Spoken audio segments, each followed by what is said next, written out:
November, voters in Union County approved a $130,000 bond referendum that will help bring 2 brand new schools to the district. The new buildings are being built directly behind the existing schools. And WBTV's Ron Lee talked with school officials about the projects. He's joining us live now in Union County. Ron, will these new schools help add to existing buildings already there?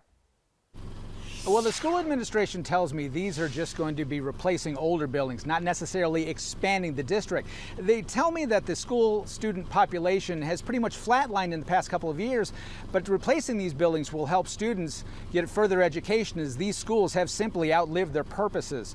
Now, I recently visited 2 construction sites located at East Elementary and Forest Hill High School, both of which are slated for demolition once the new schools go up. Now, the average age of these buildings are about 5 decades old, and with students learning on the latest technology, the use of these buildings are no longer made any sense. I talked to the project manager, and he tells me that they are way ahead of schedule at this point. Work crews at both locations have cleared the land behind the schools and will start laying the groundwork soon.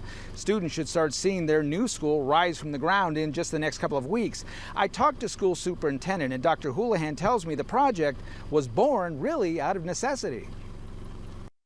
These schools are really designed to be built brand new to replace existing buildings that are really outdated. Now, speaking of Dr. Houlihan, he's going to be holding a press conference right here at 11 o'clock. We will bring you the very latest on how the first day of school went, the problems, the concerns, and the future coming up at noon.